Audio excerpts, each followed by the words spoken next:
Olá, pessoal! Estamos começando hoje mais um episódio do InVips Podcast, o espaço onde refletimos sobre os desafios e caminhos da segurança pública no Brasil. Eu sou Luiz Fábio Paiva e convido você a me acompanhar nessa conversa. E hoje o tema do nosso podcast é Segurança Pública, Polícia e Governos Criminais. Nossa convidada de hoje é doutora em Ciência Política. Sua tese analisa a Polícia Militar do Rio de Janeiro sob a ótica da cultura e do cotidiano.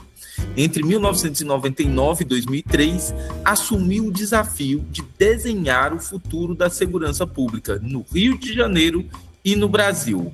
Atuou como diretora da Secretaria de Segurança e coordenadora setorial, sendo peça-chave na criação de instituições fundamentais como o Instituto de Segurança Pública, ISP, e a Corregedoria Geral Unificada.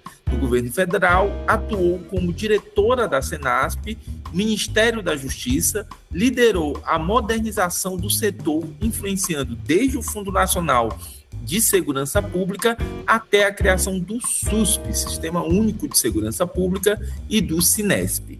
Como professora adjunta do Departamento de Segurança Pública da Universidade Federal Fluminense, ela molda as novas gerações de gestores e tecnólogos da área. Seu impacto se estende pela sociedade civil como sócia fundadora do Fórum Brasileiro de Segurança Pública, integrante da rede de policiais e sociedade civil da América Latina e pesquisadora no Nexo, focada em conflitos e direitos humanos. Seu trabalho é um marco na produção de conhecimento sobre segurança pública e na ideia de desenvolver políticas públicas baseadas em evidências. Hoje, o InVips Podcast tem a honra e a grande alegria de receber a professora Jaqueline Muniz. Professora Jaqueline, seja muito bem-vinda. Oi, Fábio. Eu só sei chamar assim, negócio de falar seu nome completo dá ruim para mim. Oi, Camila. Olha, adorei a apresentação. Aí o problema é que eu fico olhando para mim, não sei se eu sou tudo isso mesmo, mas faltou 2 detalhes importantíssimos. Aliás, 2 não, 3. Eu sou uma cantora de banheiro, em projeção, sempre tive banda, né? Sempre toquei, cantei, compus, era o meu barato principal, aí a segurança pública atrapalhou um pouco isso. E a minha escola de samba é Salgueiro, né? No Rio de Janeiro não se pode não ter uma escola de samba, que é a escola que não é nem melhor nem pior, apenas diferente, seu slogan do Salgueiro.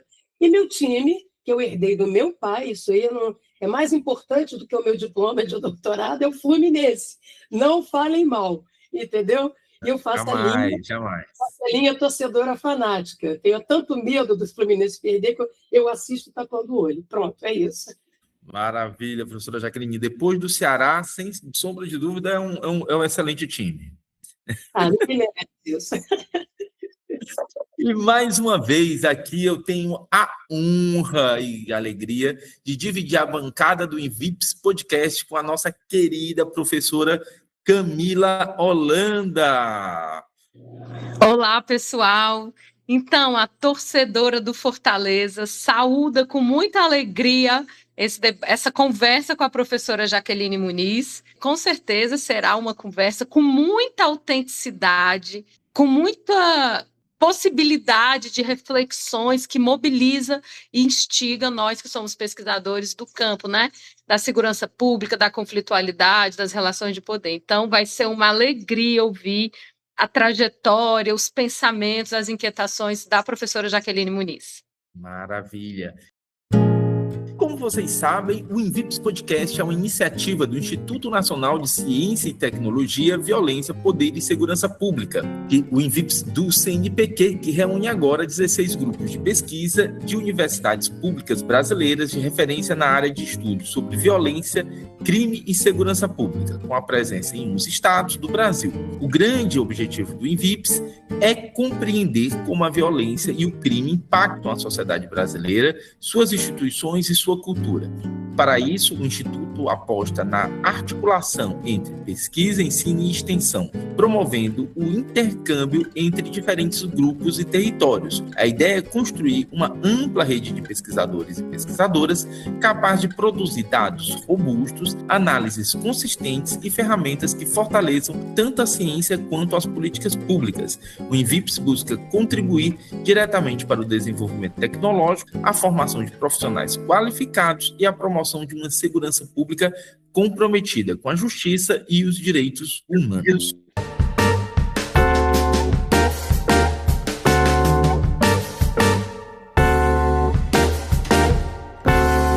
E agora vamos iniciar nossa conversa, né, Camila, com a professora Jaqueline. Já passo a palavra aqui para a Camila dar início, dar esse pontapé inicial. Professora Jaqueline, nós começamos esse podcast com a trajetória de pesquisa das pessoas que estão convidadas. Então, a gente gostaria que você falasse como é que, academicamente, né, o tema sobre a política de segurança pública aparece na sua vida. Ela aparece acidentalmente. Né? A minha tese de mestrado, na época chamada tese, né, que eu defendi no Museu Nacional, né, na antropologia do Museu Nacional, nada tinha a ver com segurança pública, tá? Então, tinha a ver com a população LGBT. Então, foi uma tese sobre o universo, né, da sexualidade no Rio de Janeiro, mercados LGBTs, na época não era assim que se chamava, LGBTQI+, não era outra... Né? Então, a discussão era essa, né, sobre sexualidade, construção de gênero, relações de gênero, cidadania e sexualidade. E aí eu vou... Bom, aquela coisa assim, que você recebe o Vale Mestre e tu tem que arrumar emprego, serviço, porque estava no momento em que não se tinha concurso para professor, né? Nós passamos muito tempo sem concurso para as universidades. Então, os jovens pesquisadores iam estudando, né? Acumulando diploma, digamos assim, pesquisa, e, evidentemente, vão trabalhar em ONGs. E eu sempre curti a ideia de pesquisa aplicada. Não é? Eu acho que tem uma coisa minha que é uma mistura de arte, ciência e política numa vocação. Tá? Brincando com o em vez de ser ciência e política, é arte, ciência e política. Tem alguma coisa a fazer, tem alguma coisa a mobilizar. Então, né, eu entro nessa porque eu vou para o ISER, né, a convite do Rubens César, né, e lá eu vou participar, vou ajudar a criar um núcleo de estudos de violência que tinha no ISER, hoje Viva Rio também. Ajudamos a criar o Viva Rio lá atrás. E nesse grupo, que tinha o Luiz Eduardo Soares, montou-se esse grupo, a gente começou a fazer pesquisas sobre as violências e a produção e começamos a construir indicadores de violência e criminalidade no Rio de Janeiro, em diálogo com o governo do Estado, com recursos da FAPESG, muito modestos, diante da crise da insegurança pública no Rio de Janeiro, que é uma crise construída e continuada que já faz décadas. Tá?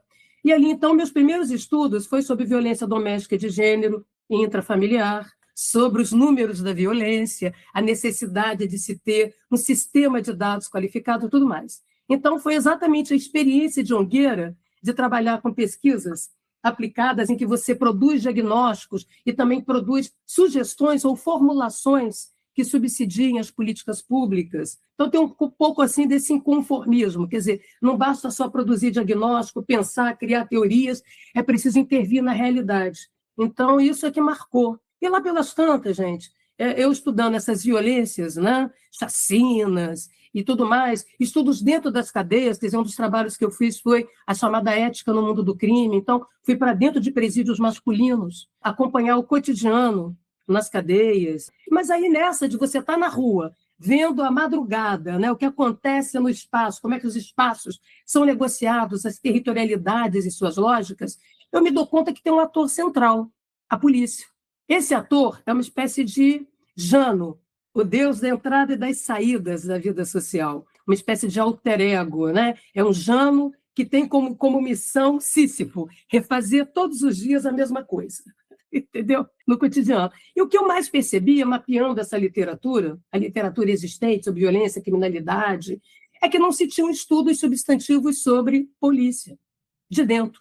A leitura era exterior. A polícia é o braço armado autoritário do Estado. E fazia sentido esse discurso da exterioridade explicar a polícia a partir do Estado, quer dizer, num recorte genérico, porque era uma espécie de herança, né, na época durante a abertura política e posterior da ditadura. Então, você lidar com dispositivos de produção de ordem, com dispositivos de controle, tá certo? Com meios de força, né, como eu construí conceitualmente, sejam eles os comedidos, polícias ou combatentes, era você lidar com o lado feio do Estado. Né? Era mais legal. Como é que você faz uma foto com o PM do lado? Era mais legal você investir nas cidadanias e suas vulnerabilidades ou nos grupos sociais expostos à situação de violência, seja em relação à questão étnico-racial, de gênero, né, de orientação sexual, tá, a discussão da terra, né, na época, né, dos estudos sobre violência no campo. Era um pouco por aí que esse guarda-chuva da segurança pública surge dentro de um guarda-chuva maior chamado direitos humanos. Então, estudos da violência ancorado num grande guarda-chuva de direitos humanos. Então, se estudava os vulneráveis. E também numa lógica um pouco tutelar. Vou lá salvar. Tutelar voluntarista. E eu me deparo, gente, a gente fala da polícia sem saber quem ela é. Quem são os policiais? Como pensam? Que é, brincando com Discovery Channel, o que pensam, o que acham, como vivem, o que comem, o que fazem quando não estão no serviço. Quem são esses atores que estão ali como bússolas, distribuidoras de sentido, de coercitividade nos espaços urbanos? Então, eu vou mapear tudo que tinha sido escrito sobre polícia, que estava disponível, era um mundo que você não tinha o portal de periódicos da CAPES, você não tinha a internet, né, com depósitos de coisas que você acha, os repositórios das universidades disponíveis. Então, você tinha que ir de biblioteca em biblioteca, fazendo uma peregrinação artesanal em busca do material. E quase tudo era livro. E a gente sabe que livro, artigo, coletânea, em livro, se perde por aí, porque não está, né, não tá disponível como os artigos indexados. Então, eu começo uma cruzada de mapeamento, levanto e vejo que cabe tudo na minha mesa. Então, tudo que eu podia ler, produzido, assável, acessível, era menor do que a minha mesa de trabalho. Eu podia ler tudo em 3 meses. Isso, para mim, era insuficiente. E a abordagem era sempre prescritiva, normativa, jurídica. Um deve ser. Então, também não é empírica. Não é o que é, como funciona. Quem são esses atores? Como é que essa polícia funciona por dentro? Como ela se organiza? Quem é ela? As polícias, no plural. As policialidades. Quem é esse dispositivo de força? E como ele opera em sociedades livres e plurais, não é, de larga escala. Então, essa era a primeira pergunta. Eu falei, gente, a gente está aqui impondo regras, propondo coisas, dando serviço para o outro, que nesse caso é a polícia, ou as polícias, militar, civil, guarda municipal, PF, agente penitenciário, que era o nome da época, ou guarda prisional, e não entendemos porcaria nenhuma de quem são esses sujeitos. Sua lógica em uso, sua visão de mundo, seu ethos. Então, a gente atribuía de forma prescritiva.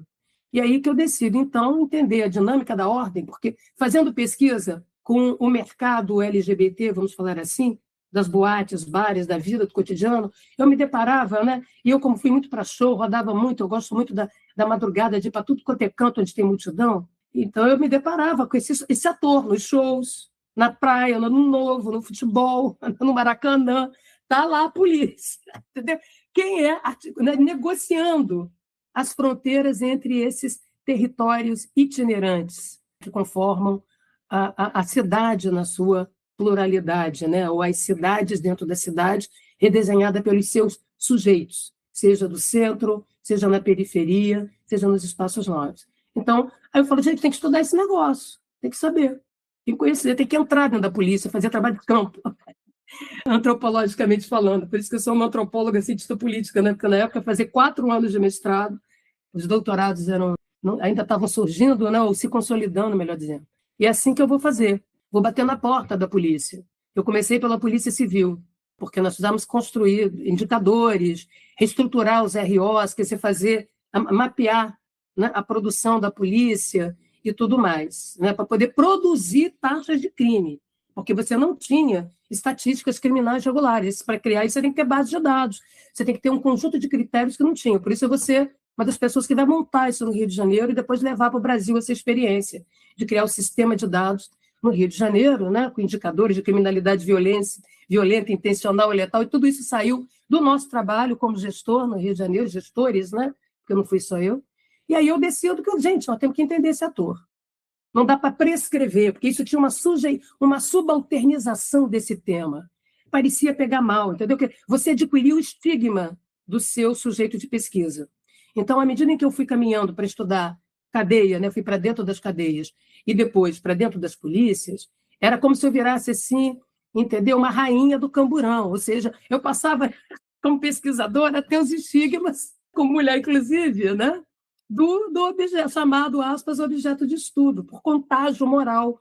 Perceba, olha a seletividade do olhar. Isso fica muito nítido, tá, Camila? Porque eu e a professora Aide Caruso, que em algum momento foi me orientando, é minha parceira de governo, tudo junto, misturado. E agora, nós fizemos um trabalho para a Ampox, né, que era 20 anos de produção sobre polícia e policiamento no Brasil. E fica muito nítido o que é que a pesquisa no Brasil, quer dizer, né, a comunidade acadêmica se interessava por pesquisar, inclusive dentro desse tema. Era muito mais prescritivo, muito mais indireto. E está lá esse texto, que é muito legal, que ajuda muito o pesquisador, que está em início de carreira, saber qual é a estrutura do pensar acadêmico sobre os dispositivos coercitivos. E foi assim, então fui batendo a porta da polícia com o projeto, comecei na Polícia Civil, colaborando. Então, você tinha uma janela de oportunidade, era preciso, naquele momento, uma ampliada. Então, entrar na polícia, ajudar a organizar os dados, ajudar a reestruturar os ROs, tudo mecânico, tudo artesanal, não tinha nada informatizado. Então, essa experiência de ir para dentro das delegacias, eu comecei dando plantão nas delegacias da mulher, acompanhando, fazendo estudos sobre violência doméstica. Então, fui para dentro da Polícia Civil, depois as polícias militares.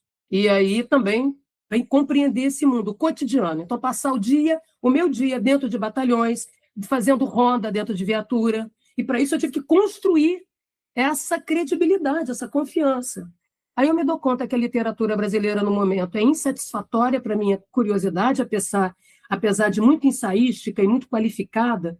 O que tinham mais eram artigos, um ou outro trabalho de fôlego na história, né, na sociologia. E aí eu decido que eu tenho que importar. Como é que eu vou discutir policiamento?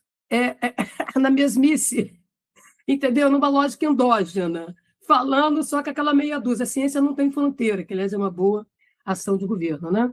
Então, como eu cantava em bar, e a bolsa de pesquisa, né? A nossa bolsa de mestrado e doutorado nunca deu para grande coisa, então você tinha que trabalhar e ter a bolsa, né? Trabalhar, fazer bico. Eu sempre fui camelô intelectual, né? Eu trabalhava, uberizada, digamos assim, ONG, precarizada, né?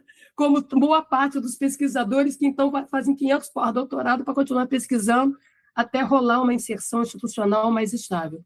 E aí eu cantando em bar, se não gostou, né? Eu já tinha conseguido a minha entrada, eu comecei a ajudar a montar programa de policiamento comunitário, eu dava aula, comecei dando aula para as academias de polícia no Brasil inteiro, a convite da polícia, porque aí eu fui dar aula de teoria de policiamento, planejamento e gestão para os policiais, militares e civis, Brasil afora, a convite deles. É isso que vai me permitir fazer a minha pesquisa de doutorado, que eu agradeço deliberadamente às organizações policiais do Oiapoque e Chuí, do Rio Grande do Sul, chegando a polícia no Ceará, correto? Pará, Mato Grosso, Pernambuco, então, Paraíba, eu rodei Minas Gerais, Espírito Santo, onde eu fui muito. Esses estados todos me chamavam, né, a partir dessa literatura. E comecei a importar, só para fechar, toda a produção científica, porque eu ia lendo um texto muito bom, autores muito bons, e aí eu cruzando, eu ia importando. Cada livro desse, $30, $40, eu adquirindo pela Amazon.com. Então, eu tinha que cantar muito em bar para poder montar essa biblioteca que parte vocês estão vendo, mas ela é maior que isso. Eu fico muito orgulhosa, porque essa importação toda, depois eu acabei recomendando para a Fundação FOR, aquela seleção de livros Polícia e Sociedade, que a maioria daqueles textos sai da bibliografia da minha tese. Então, foi um trabalho solitário, de romper também o lugar de gênero, porque não tinha banheiro feminino, então eu tinha que usar, na maior parte dos batalhões, o banheiro do comandante. Então, eu ficava ali trocando miçangas, dando aula para a polícia, muito grátis, né? Transferindo esse conhecimento todo em inglês para os policiais e, principalmente, diante da pouca literatura naquela época, eu lia as monografias dos policiais, os TCCs, que eu queria entender como a polícia se pensa. Então, eu comecei a ler e a organizar e a indexar esse material nas academias de polícia. Então, percebe, eu tinha que entender a visão de mundo dos caras a partir disso. E aí eu ingresso nesse mundo, começo a trabalhar, né? E como mulher, né? Eu acho que aí, antes de mim, claro, tiveram outras pessoas, mas a ideia de um trabalho de campo sistemático, continuado de anos, em várias polícias. não é? A convite dele, ficando em hotel de trânsito, comendo no rancho da polícia, tirando polícia de verdade, né, dentro da viatura, dentro dos balcões de atendimento. Eu acho que aquilo ali trouxe uma novidade no olhar, um reenquadramento do olhar, que gera a minha tese. Ser policial é, sobretudo, uma razão de ser, que é uma frase do hino da Polícia Militar do Rio de Janeiro, escolhida pelos policiais. Pronto. Jaqueline, e eu acho que o grande diferencial é isso, né? A gente queria justamente saber um pouco da tua tese, ser policial, e é algo que você diz assim, como falar de uma linguagem que não é uma linguagem da normatividade ou da expectativa, né, do que se espera a partir dessa normatividade, mas uma linguagem a partir de um trabalho de uma antropóloga que tem uma sensibilidade para escutar, para entender a cultura e o cotidiano dessas instituições. Então, eu acho que isso é muito uma marca também de que te permite entrar, inclusive, na gestão e fazer uma diferença enorme a partir do momento que você fala, né, com base nessa experiência tão rica de pesquisa. Isso aí eu acho que faz um diferencial mesmo, né? A primeira coisa é você... Eu achava interessante que logo no início eles começaram a me atribuir o fato de eu ser uma doutora de polícia. Eu não sou uma doutora de polícia, né? Mas isso era um reconhecimento, né? Do tipo assim, olha, professora, eles me chamam de professora, tá? Onde quer que eu vá, mesmo nesses momentos de ameaça em que eu vivo. Até para falar, quando a senhora fala mal, a senhora fala bem. Ou seja, quando a senhora fala mal da gente, ela está falando direito. Ou seja, a partir de dentro, de uma perspectiva de dentro. Quem são eles, como pensam? Então, isso é muito importante, porque nesse trabalho de pesquisa que começou no Rio de Janeiro e que aí uma polícia, telefone sem fio, as pessoas, quem é que está dando aula aí? A polícia de São Paulo me chama, eu vou para a academia Barro Branco, orientar trabalhos, entendeu? Eu tinha passaporte, né? E eles me levavam, assim como na América Latina, depois para outros países, né? A convite das organizações policiais, porque eles queriam inovar, queriam mudar seus paradigmas, queriam reestruturar né, a sua formação. Né? E aí eu estou fazendo esse trabalho, evidentemente, mapeando os atributos, digamos assim, os aspectos da policialidade, o que faz da polícia uma polícia, né? De uma forma comparada e contrastiva com outras organizações de força, sejam as Forças Armadas, sejam polícias de outros países. Tá? Então, a ideia dessa translocalidade. Quem é esse ator contemporâneo, tá? Esse ator dos controles, das fronteiras, tá? Que exerce uma seletividade ali na esquina? Quem é? O que opera? Quais são os atributos? Então, a primeira coisa é a descoberta desse processo decisório, tá? Do uso potencial e concreto de força. Então, por exemplo, eu vou lá, pego o Bittner, né, que é um dos grandes referências, e ainda consigo falar com ele antes de ele morrer, ele velhinho. E a gente renova a teoria do Bittner, que eu chamo Para Além de Bittner, então, que é um texto publicado em Oxford, onde a gente renova a teoria de polícia e o professor Domício, dizendo, tem um problema aqui. Por quê? Porque eu estou num país que está, né, tentando estabilizar, construir a democracia, redemocratizar, então tem coisas que para nós não estão dadas, precisam ser construídas. Então eu estava olhando para a literatura anglo-americana, entendeu? Canadense, australiano, o que vocês quiserem, e, ao mesmo tempo, vendo quais eram os desafios no Brasil. Então, isso vai nos permitir mostrar quais são os atributos essenciais da polícia. O que é a polícia? A produção de obediência sob consentimento social, com uso potencial e concreto de força diante das regras do jogo. Isso faz revelar que a praxis da ação da polícia é discricionária. Ou seja, que a polícia não tem nada a ver com a lei. A polícia atua antes, durante e depois da lei. Então, o mundo finito das leis não correspondia às leis do mundo do cotidiano, das negociações do cotidiano. A polícia administra, não resolve conflito, ela administra, com uso potencial e concreto de força o tempo todo. O que a polícia é? Distribuição de coercitividades com uma latitude decisória imensa e com baixo, nesse caso brasileiro, com baixa institucionalidade. Ou seja, a polícia é quem faz a gestão, é a política na esquina. O que é a polícia? Né? É a política na esquina, o exercício da política na esquina, tá? Né? Porque controla, né, o exercício da obediência, né? da legalidade, da legitimidade na esquina negociada. E isso tem uma latitude imensa, e que é de baixa visibilidade no Brasil, até porque o poder de polícia, como eu tenho insistido, é um pode-tudo contra a cidadania no Brasil, e é o principal poder que uma sociedade livre e plural delega ao Estado para administrar em seu nome. E ele está no Código Tributário Brasileiro, ele é uma reprodução setecentista francesa, ou seja, sécurité, salubrité, sûreté, toda e qualquer possibilidade de dobrar vontade do policial o gestor do trânsito, ou qualquer funcionário público em função regulatória, tem poder de polícia, que vai virando poder da polícia e do policial. Então, começa a perceber os processos de ingovernabilidade, tá? De um lado, e a experimentação da suspeita, a experimentação da solidão, né? O fim da inocência. Como é que funciona o saber policial de rua? Como ele se constitui? Quais são seus atributos? E que orientam práticas. Isso, para mim, foi decisivo, porque eu estava ali, quando eu vou para o governo, eu vou fazer uma matriz curricular. Por que eu abandono a ideia de um currículo único? Porque tem uma lógica federativa, pluralista. A polícia é o público é a polícia. Então, a polícia do Ceará não é e não será a polícia do Rio, ainda que ambas possam ser PMs ou polícias civis. Né? Porque a polícia é território e procedimento. Então, em boa medida. E era preciso, então, entender esses atributos para ter comparabilidade e poder compreender como isso funciona em cada organização, em cada burocracia armada concreta. Então, a primeira coisa básica é, se seu vigia é mais forte que você, ele senta na sua cadeira, te dá um golpe e governa em seu lugar. Se ele é fraco demais, tá? Então nem controle de mais nem de menos, ele se milicia na esquina ou ele se consorcia com grupos de poder. Se nós queremos previsibilidade, estabilidade, regularidade, transparência e alternância no exercício do poder legal e legitimamente eleito, é preciso controle sobre a governabilidade sobre as espadas, sejam elas combatentes ou comedidas. Eu, fazendo pesquisa, estou vendo a total ingovernabilidade. Por isso, de um lado, a manipulação político-partidária do recurso coercitivo de força e outra apropriação privatista. É isso que está lá no fundamento. Por isso não fizemos repactuação federativa nenhuma.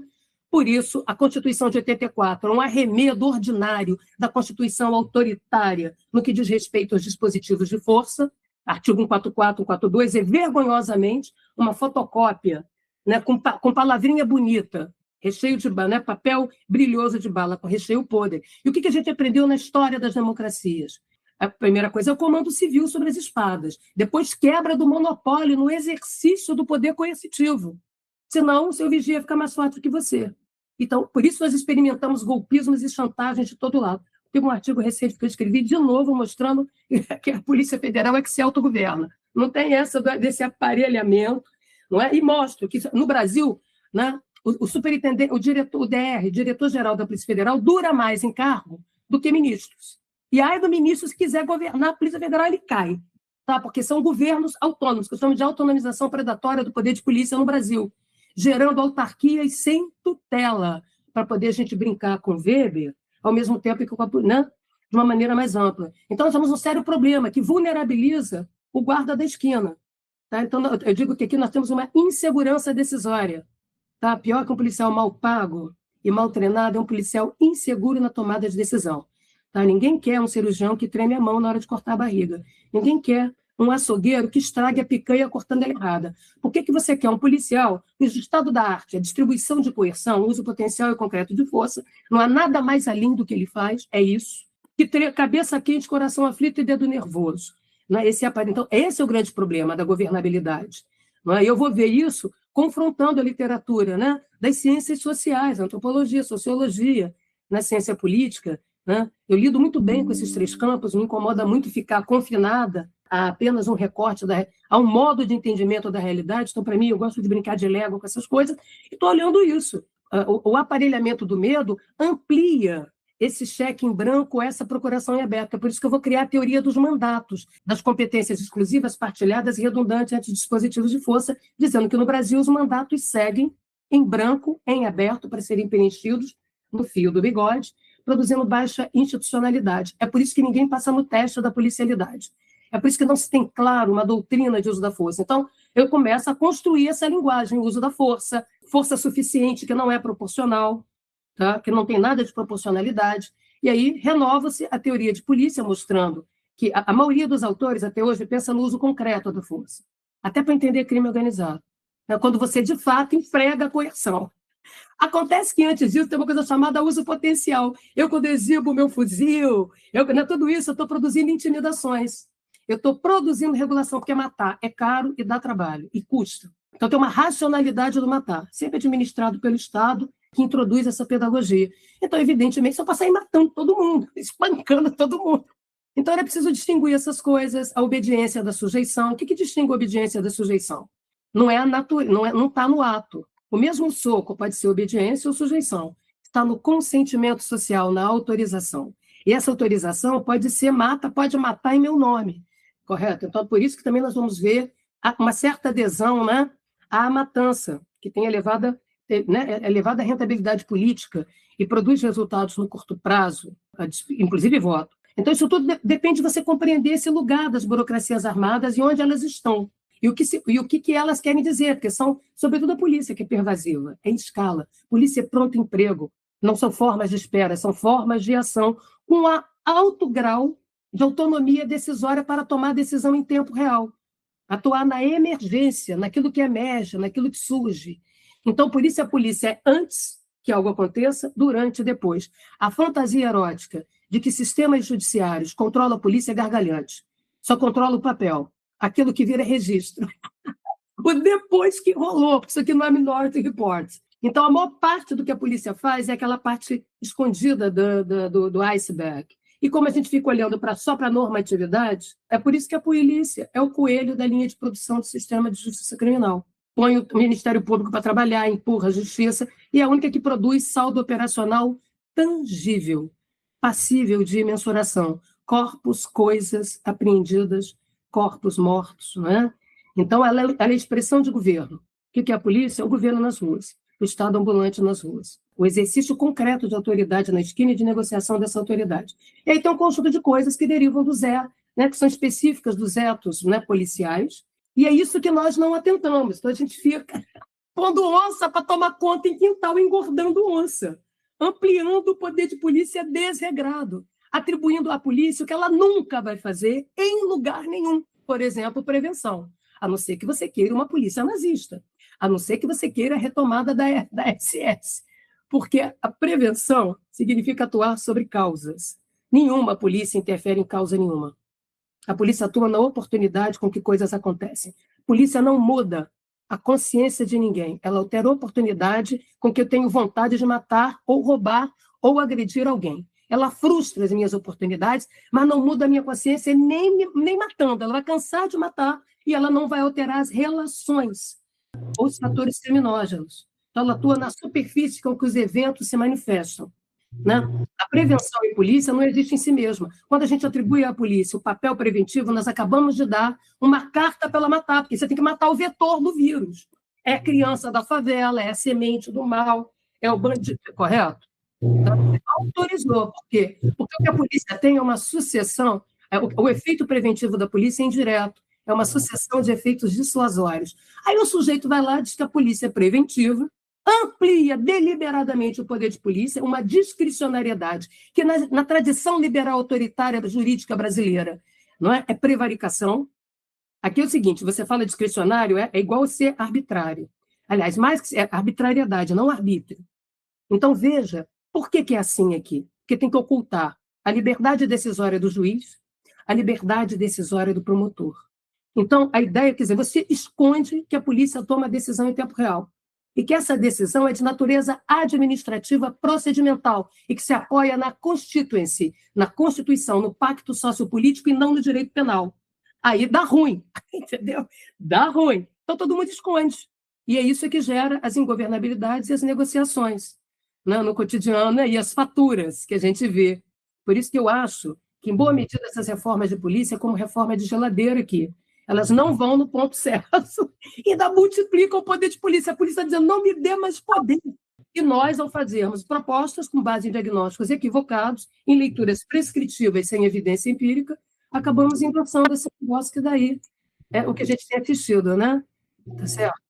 Jaqueline, esse tema sobre o controle policial, né, é algo que te inquieta há muito tempo e em dois sentidos, né? No sentido da produção acadêmica, com esse debate que você traz, e no sentido também do desenho de uma política pública, né? Então, você tem uma atuação muito importante exatamente, né, na construção de uma corregedoria geral unificada para a polícia. Então, como você diz, né, o grande desafio é controlar o desgovernado, né? Que é exatamente essa questão de se constituir, né, um mecanismo de controle de uma polícia brasileira, como você diz, diferente em cada estado, né? Mas que tem a marca da violência, né? Assim, dessa postura violenta dessa instituição pública que é reproduzida também nessa sociedade patriarcal. A gente estava numa atividade do cientista-chefe ontem, né? Até dentro da Secretaria de Segurança Pública, junto com bombeiro, civil, militar. E aí eu reparei como o desenho que representa a polícia militar é um guerreiro, né? Uma caveira, então uma representatividade de força e violência. Já o bombeiro é o amigão, aquela personalidade infantil que vai proteger e vai cuidar. Um representante do Corpo dos Bombeiros colocou muito isso quando a gente estava fazendo um debate sobre saúde mental, né, da possibilidade de se receber a ideia de cuidar do profissional, que é diferente, por exemplo, para os bombeiros do que para o policial militar, que é o guerreiro que está preparado para matar e para guerrear. Então, a gente queria ouvi-lo agora exatamente sobre essa política pública de controle da polícia, que tem uma representatividade na corregedoria, mas não é só isso, não é? Então, a primeira coisa aqui, a gente, é uma espécie de pacote articulado. No Brasil, nós temos um desconforto com qualquer expressão de controle. Então, por exemplo, a gente questiona os indicadores da CAPES que nos avalia. Afinal, nós somos as únicas carreiras no Brasil que, de fato, somos aferidas. Então, no nosso Lattes, todos nós, eu acabei de preencher aqui meu relatório de produção docente, que é público, chamado Relatório de Produção Docente, né, o RAD, né? E a CAPES nos avalia, quer dizer, o sistema, né, educacional no Brasil avalia os professores pesquisadores, né, das universidades e tal. Nós somos os únicos. Então, essa dificuldade que nós temos de lidar com o controle tem a ver com a nossa tradição autoritária de imposição. Quando um burro fala, os outros abaixam a orelha, não é? Tem uma verdade que vem de cima para baixo, né, impositiva, não negociada, não pactuada. E essa é uma experimentação, digamos assim, brincando geral, tá? Então, muitas das vezes, a ideia do controle é uma ideia da sanção, o controle associado à sanção, e não o controle do processo de trabalho. Né? Você tem modos de controlar. Por exemplo, quando a gente olha para o trabalho humano, você tem a capatazia, você tem o controle entre pares, o controle de resultado e outros modos do controle do trabalho social. Isso é a sociologia do trabalho, a sociologia das organizações, mostrando, desde a divisão social do trabalho, desde os pais fundadores, né, que o trabalho ele é regulado entre pares, né, na sua hierarquia funcional, no seu propósito. O problema todo na polícia é exatamente o desconhecimento intencionado, tá, ou fingir não saber, né, de como uma polícia opera, tá, a partir das modalidades de policiamento. Policiamento investigativo, policiamento de pronta resposta, policiamento ostensivo, tá, inteligência e operações especiais, que aqui a gente chama de operação policial.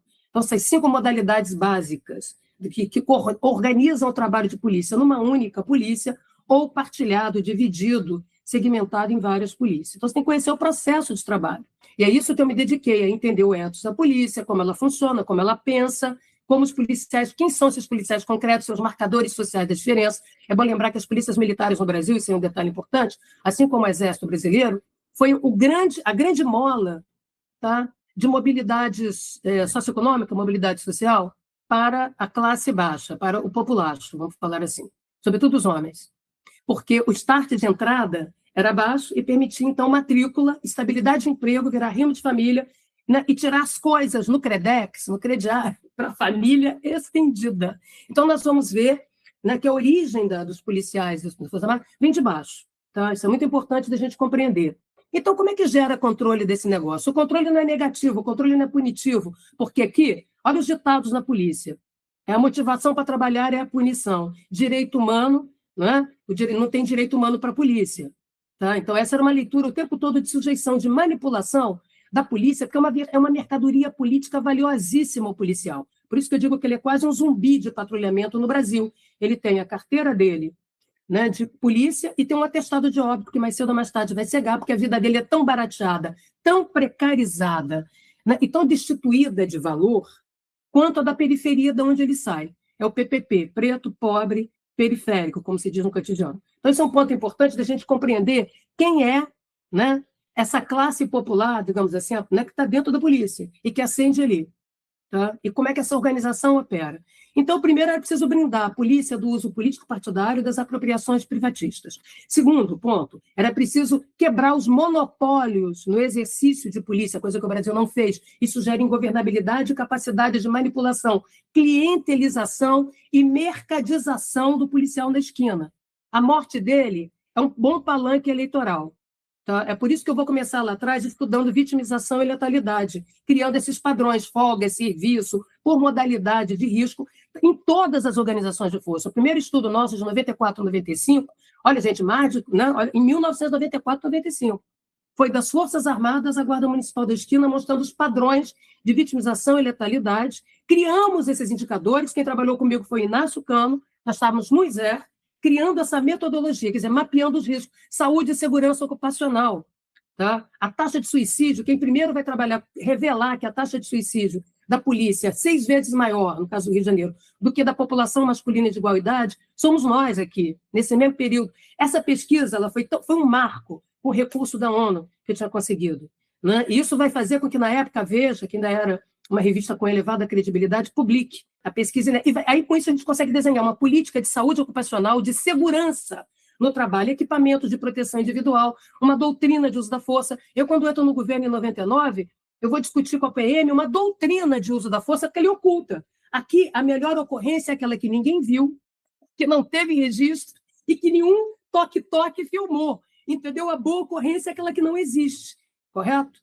Então, você não sabe se teve abuso de autoridade, desacato de autoridade, né, desautorizações continuadas na esquina, carteiradas sucessivas, que é como funciona nesse mundo dos mandatos em aberto, tá? Das competências, dos conflitos de competência intencional para vulnerabilizar o agente da lei de um lado e criar nele a cruzada moralista de uma guerra contra o crime sem vitória ou derrota, em que ele é o guerreiro. Lembrando que guerreiro é uma categoria moral, que é diferente de combatente. Combatente é exército profissional, tem doutrina, tem conhecimento político, estratégico, logístico e tático. Portanto, tem um saber estruturado. Uma coisa é o guerreiro individual, não é que ele sozinho resolve o problema. Isso é uma construção moral de uma hipervirilidade, ou como a Alba dizia, de um suposto ato guerreiro, mas que não sustenta organização profissional alguma. Ele é um recurso estilístico expressionista, mas quando esse policial perde a perna, como perdeu aqui, na operação na Matança, tá? Ele vai para a fila da prótese, ele perde a sua virilidade, ele perde o seu prestígio, ele perde a sua dignidade, a sua credibilidade. Não é à toa que o policial, em fim de carreira, tenta suicídio. Quem mais tenta suicídio na polícia são aqueles que vão deixar de ser polícia, vão se aposentar e não vão mais experimentar esse lugar de prestígio, poder e autoridade. Então, é preciso controlar. E o controle de polícia é o controle do uso da força, é o estado da arte. O emprego potencial e concreto, portanto, o controle da logística. Armamentos, a gramática de meios, que são os armamentos, o uso e emprego dos armamentos, à luz de suas táticas. É isso que você controla em polícia. Porque, e o intervalo decisório que você estabeleceu. Não é à toa que eu vou desenhar textos, né, discutindo internacionalmente sobre governança, métrica de desempenho, accountability, que não é prestação de contas, de maneira a valorizar e reempoderar a polícia, garantindo autonomia decisória, com transparência e responsabilização. Então, foi para isso que nós implantamos a doutrina de uso da força progressiva na PM em 1999, como de que era o modelo que eles mais se sentiam à vontade, vamos dizer assim, tornar transparente esse modelo. Lutei o tempo inteiro para construir uma portaria, né, que servisse de referência no uso, né, do uso da força, que é o estado da arte, que é a distribuição da coercitividade, que vai da maneira de falar do policial aos modos de mobilização defensiva, incluindo morte, inclusive matar. Padrão tático de tiro. Né? Você tem que ter padrão tático de tiro. Como é que você pode, a cada 100 tiros, você não saber? A bala perdida é uma vergonha profissional. Tá? Porque se eu não consigo explicar os coelhos de pesquisa que eu tiro da minha cartola acadêmica, né? Cada pesquisa que eu faço, eu tenho que explicar. Se eu não sou capaz de explicar o método, como é que eu trabalho, tá certo? Então, essa polícia não é capaz de ter padrão tático de tiro, não adianta ele cantar bem, beijar na boca do cidadão, entregar flores e conversar conosco, né? Ser o mico-leão dourado dos pesquisadores. Ai, que policial legal, comunitário do direito humano, porque na hora H ele não sabe exercer o lugar dele. As especialidades do poder de polícia. Você é delegado do quê? Você é major do quê? Você é sargento do quê? Você é investigador do quê? Isso não é generalismo, não é genérico de drogaria. Então, carreiras laterais, correto? Delimitação de competências internas, não é? e o controle deliberado do uso individual no gasto de armamento, no uso do armamento e munição, coisa que o Brasil não tem, salvo exceções. Tá? O controle individual. Então, eu não sei distinguir o dedo nervoso do dedo profissional. Entendeu? A pessoa atira primeiro, pergunta depois. Por exemplo, o padrão desejável é a cada 100 tiros você acertar 95. Entendendo que acertar 95 não é James Bond, tiro para matar. É imobilização defensiva, ok? Se você sair atirando em áreas vitais, você tem intenção deliberada de matar. O tiro policial é complexo, porque ele é um tiro dinâmico, em movimento, que você toma a decisão em menos de 30 segundos, tá? E você tem várias dimensões táticas, de desvantagem tática, né? Que é a topografia, é a geografia, tá? O eixo de aproximação, engajamento, curva de fadiga e estresse. Perceba que tudo isso são modelagens para você desenhar a métrica de desempenho, como eu desenhei. Né? Por isso que eu sou capaz de olhar para a operação com base nas doutrinas de polícia e dizer que teve erro, que teve erro tático, aqui teve isso, né? Fazendo uso da linguagem, do conhecimento interno da própria polícia. Então, há como produzir controle? Sim, porque ele que vai reduzir letalidade e vitimização. Por quê? Porque quando você tem um crescimento da letalidade e vitimização, é que você tem uma lógica político-policial corrupta disseminada, onde a vida do policial passa a ser mercadoria. Tá?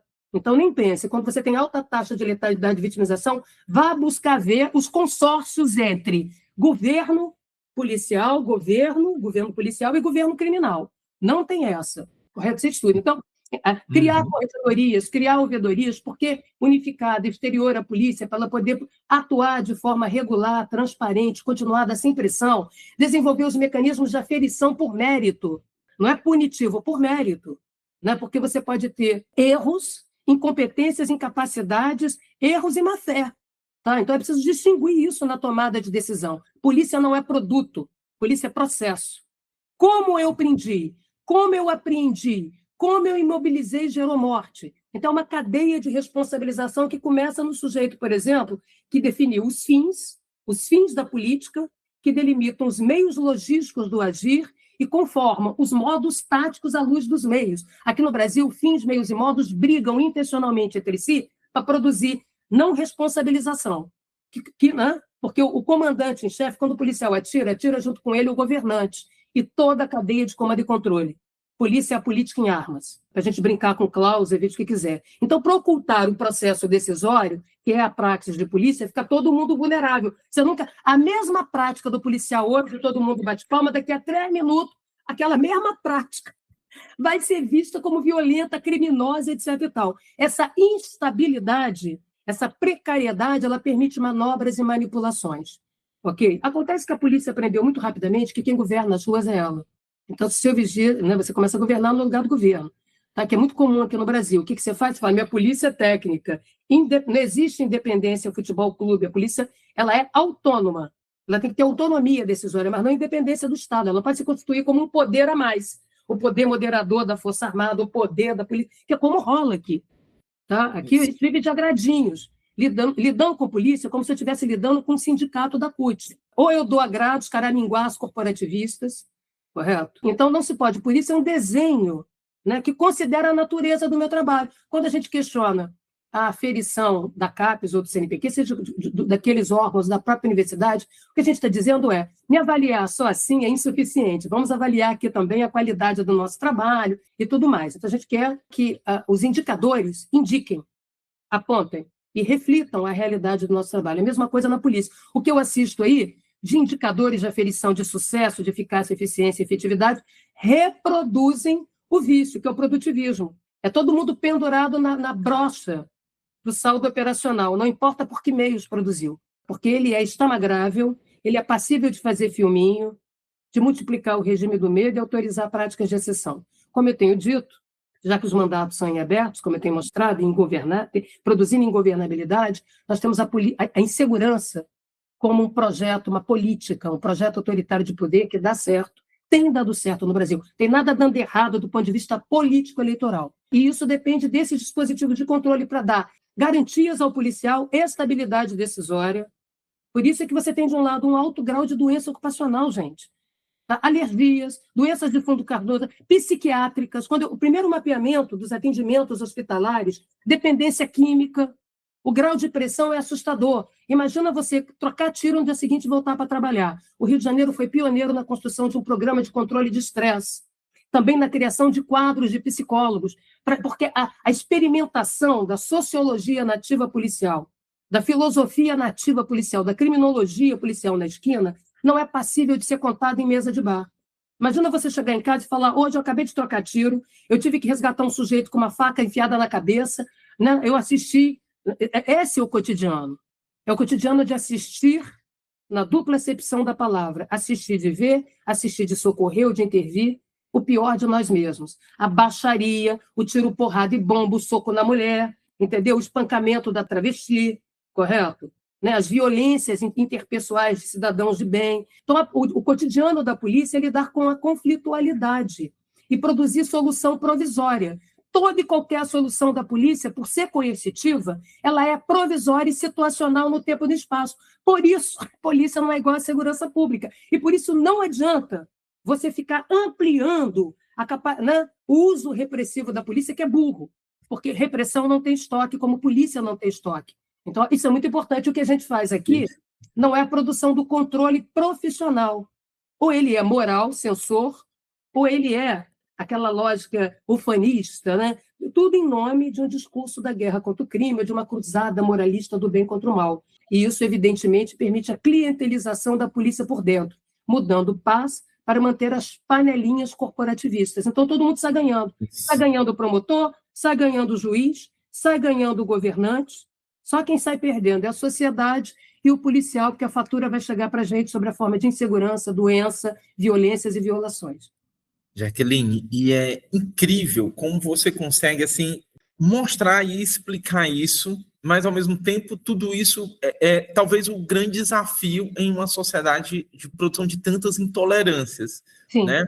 E você passou por uma experiência recente, né, de pegarem falas tuas, de editarem. Você podia falar um pouquinho para a gente disso, desse teu desafio, desse trabalho que, para mim, eu acho que talvez que é o trabalho de fazer pesquisa, que é o trabalho de fazer essa leitura analítica incrível que você consegue fazer com uma competência assim única em uma sociedade que parece não conseguir aprender, né? E com o advento desses grupos, né, desses grupos extremistas, desses grupos de extrema direita, cada vez parece que aquilo que a gente chamava atenção de que parece que ficou mais difícil.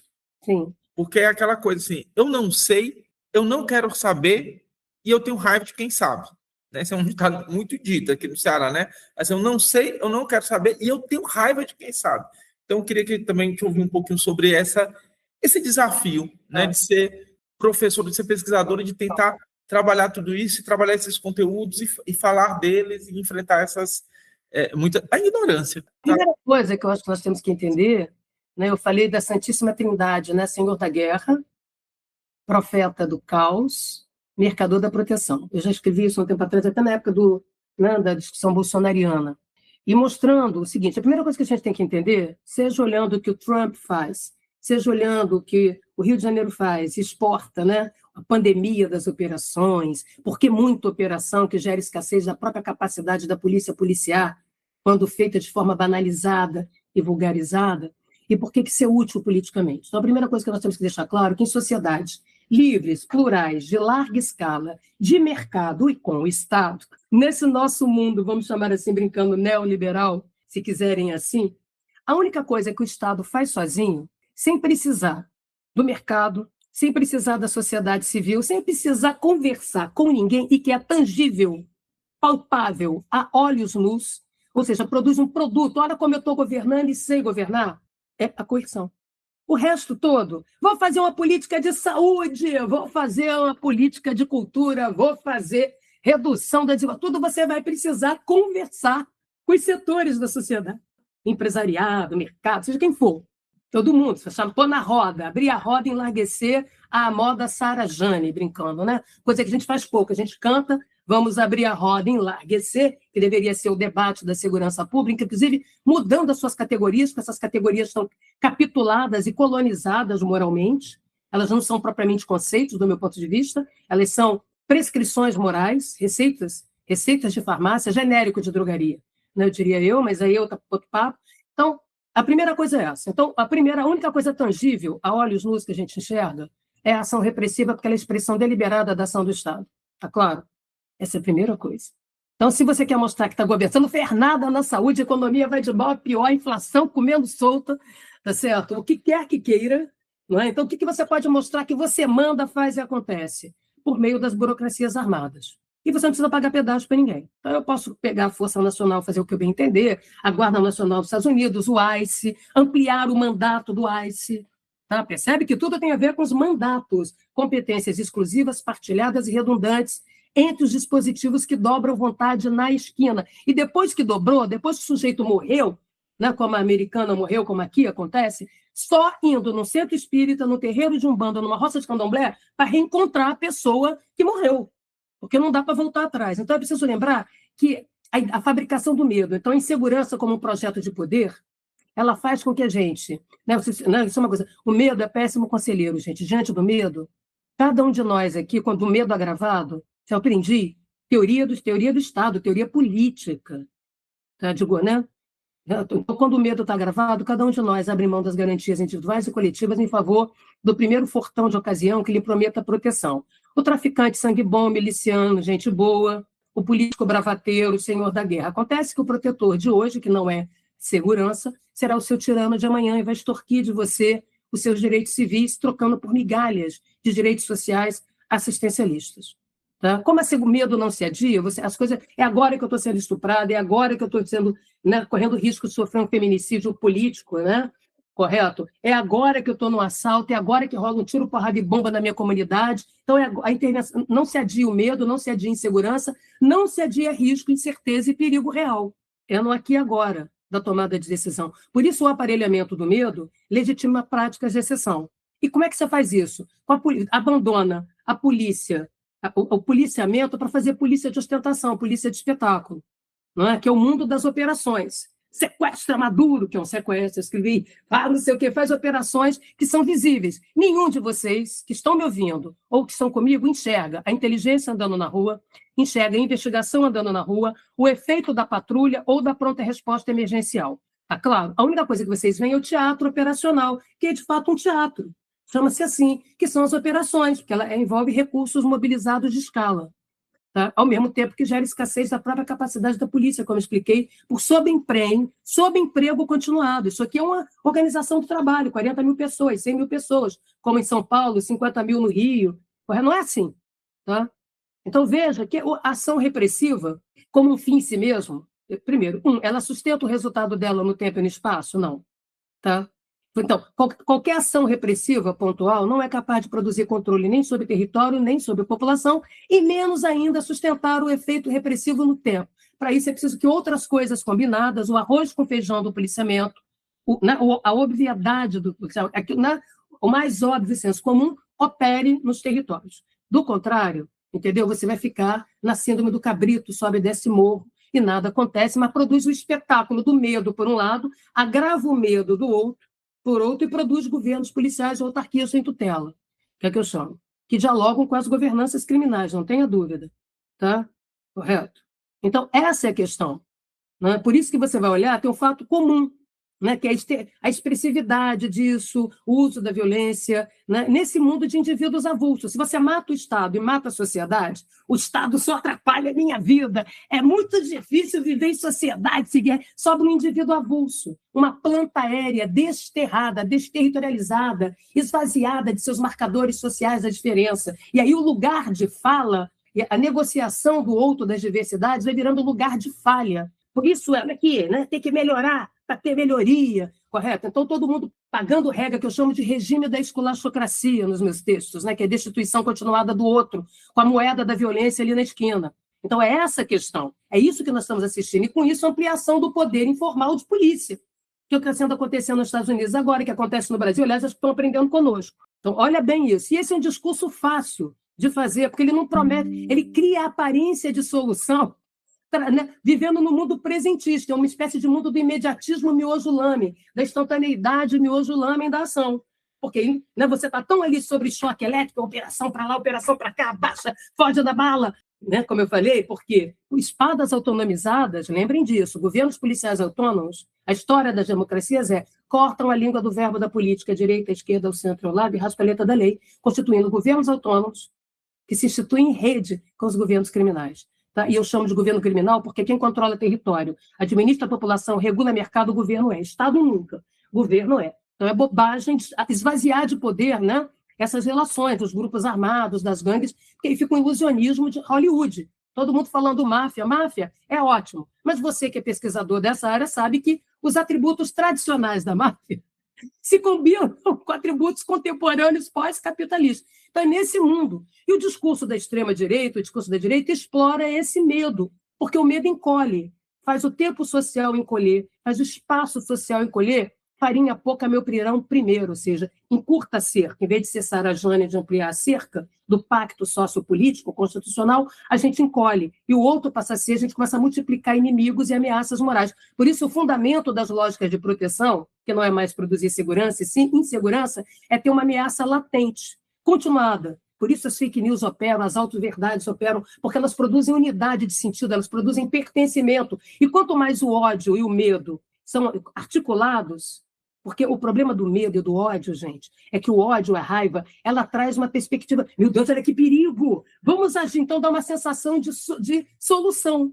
Então, o aparelhamento, né, da exclusão do ódio, ela traz uma solução defensiva. Você tem a impressão de não só está vigiando, está sabendo, ainda tem uma opção de solução. Então, essa lógica que eu já expliquei, que falei antes, até que não estava gravado, milenarista, tá dizendo, o fim do mundo está chegando, é muito gay, é muito LGBT, é muito direito civil ampliado, é muita mulher querendo ser gente, entendeu? O problema todo não é ser mulher, ser LGBT, ser negro. O problema é ter identidade, porque você passa a existir socialmente. Agora, a sua pretitude, entendeu? A sua, né, o seu sapatonismo, ou viadismo, como queiram na linguagem popular, né, ou a sua mulheridade, pouco importa. O problema é você querer existir, ter identidade, pertencimento e reconhecimento. O resto, entre quatro paredes, tudo pode acontecer. Tá? Olha, isso é interessante para a gente entender essas cercas e as negociações autoritárias, destituidoras dessa cerca. Tá? Porque nós não somos equivalentes nem iguais. E quando não somos equivalentes nem iguais, em que a desigualdade é naturalizada, a solução é a violência. Tá? Porque eu não reconheço o outro como equivalente. Então, a busca dessa lógica repressiva ela é estandartizada, porque ela é imediatamente tangível, ninguém pode esperar. A vida tem que voltar. A vida parou na favela Cooperação, tem que voltar. Eu não posso perder a diária. Ou eu vou hoje ganhar meus R$200 na faxina, ou eu não passo um pix para minha filha ir para a UF estudar. Eu não posso perder o carreto. Eu não posso perder o ônibus que paralisou a Cooperação, porque eu não tenho outra passagem, vou ter que andar a pé 4 quilômetros. Que é isso, gente? Se você sair do Complexo do Salgueiro, em São Gonçalo, e chegar até a rodovia. Então, a vida não pode parar. Então, a segurança pública ela demanda a funcionalidade no imediato do medo. O que é segurança? Segurança pública não é redução de crime. Segurança pública, em sociedades de mercado translocal de larga escala, ela é a mobilidade, a circulação de ideias, pessoas, valores, bens e serviços em larga escala. Mercadorias. É isso? Então, para isso, eu reduzo o crime, para poder garantir mobilidade espacial e social. Ora, se eu vou produzindo a publicidade do tiro, porrada e bomba, que a gente pode assistir pela internet, pelo smartphone, a barulheira, tudo isso, né? Esses marcadores vão produzindo esse medo ampliado, o que permite um cheque em branco, uma procuração em aberto para o governante, para o senhor da guerra, que agora pode tudo, né? Mas ele vai até a página 4, vai precisar do mercador da proteção, que é trocar miçangas, encolher direitos civis, que é a maneira que a gente tem de se proteger do apetite do poder de polícia do Estado, por migalha de direito social. Toque seu cadáver por um milheiro de tijolo, toque o seu cadáver por uma bolsa pobre na favela. Olha a secutirização das políticas sociais a serviço de lógicas excludentes, tá? E que não reduzem violência nenhuma. Né? Porque você está ali clientelizando e produzindo tutela, infantilizando e destituindo a cidadania, reproduzindo cercas e, portanto, exclusões. Essa é a mentalidade aqui religiosa. Né? Então, olha como é que isso vai operar na esquina, dessa maneira. Aí tem o mercador da proteção, né? Correto? Que vai trocar miçanga, o gato de luz que o cidadão paga. Quem disse que não paga? Não tem nada de graça em territórios sob domínio armado, por exemplo. Tá? Ou sob gestão das mortes pelo Estado, que é a agência reguladora do crime. E só isso também não é suficiente. Você tem que produzir adesão moral. E a adesão moral é com o profeta do caos. Olha o milenarismo. Você tem que ter... O mundo está acabando. Você tem que fidelizar as pessoas pelo afeto. É isso que fideliza as pessoas. O afeto e afetação, que não é só o ódio. Né? Isso é uma das formas de afetar. Tá? Então, é essa engrenagem, senhor da guerra, mercador da proteção, profeta do caos. Né? Por isso que todo mundo é milagreiro, peito de pombo, cara feia, soco na mesa, estou resolvendo o problema do imediato. Né? E olha que tudo que é imediato, diante do medo, o tempo encolhe, não é isso? O tempo e o espaço encolhem. O imediato quer dizer exclusão da mediação, das pactuações sociopolíticas. Direito vai para o beleléu, tá? Porque se rasga a letra da lei, como eu falei. Tá? E as garantias. É a primeira coisa que vai para o beleléu. Tá? Então, o imediato suprime mediações. E tudo que é da ordem do imediato precisa ser autoritária. Não vou negociar nada, a vida não pode esperar. Entendeu? Então, eu fabrico o caos, né? Eu fabrico a insegurança para sustentar, né, as lógicas de proteção fundadas na ameaça. Né? É esse, né? É por isso que a gente vai ver discursos catárticos à direita e à esquerda, né? Muitas das vezes mal intencionados, fazendo uso dessa dimensão espetacular da repressão, que não vai produzir porcaria nenhuma, é burra. Repressão como fim em si mesmo, antes de ser um problema moral e ideologicamente violador de princípios humanitários, ela é burra, porque não existe como você. A bala que você gasta não volta para sua arma. O drone que você foi lá para atirar e que levou uma pedrada, para brincar aqui, não volta. O míssil que você gastou não volta. Os brinquedos da guerra e da segurança, em boa medida, quando empregados, não voltam. Essa é a razão. Né? E você não tem como sobreempregar. Tá? Até 24 horas por dia a polícia, gente. Se eu fiz uma operação com 1.000 pessoas, eu retirei 4.000. 4.000 multiplicado, vocês têm ideia, 2.500. Quando eles retiraram 2.500, colocaram 2.500 policiais, eles tiveram que provisionar no mínimo 8.000. Mudar a escala de 8.000 pessoas. O que quer dizer um policiamento de 3 milhões de pessoas. É fazer conta. Então, esse é o problema dos ataques, né? Agora, voltando, porque eu tive que fazer esse coisa em relação a mim. Quando eu fui falar, anos atrás, em 2018, sobre a intervenção militar no Rio de Janeiro, eu fui na Globo, naquela Globo News, né? Fiquei 11 minutos sem ser interrompida. Praticamente um recorde. Acho que ninguém nunca conseguiu isso. A apneia louca, porque eu precisava ir sozinha. Eu não aceitei com ninguém. Eu vou sozinha e vou meter geral, enganar. Aprendi isso com 2 pessoas.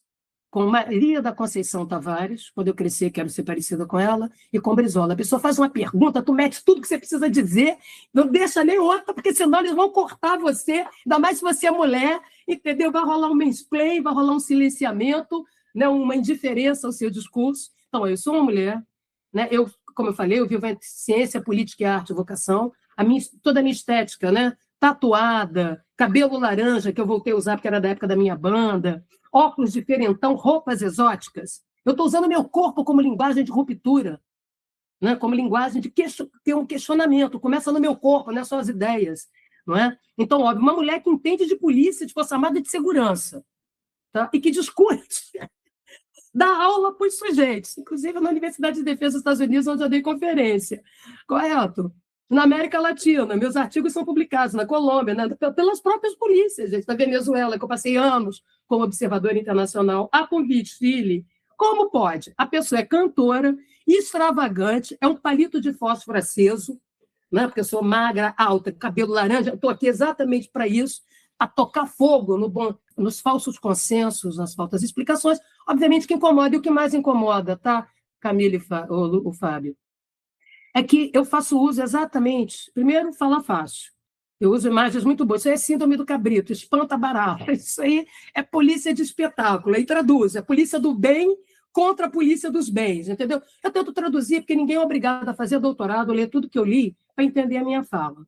Correto? Então, olha aí a necessidade da comunicação direta com a polícia, com o cidadão comum, perifa, como eu escrevi meu texto. Quem é da periferia no Rio vai entender o que o Trump fez com o Maduro lá. Sequestro para barganhar. Entendeu? Que a gente faz sequestro traficante para negociar um monte de coisa, né?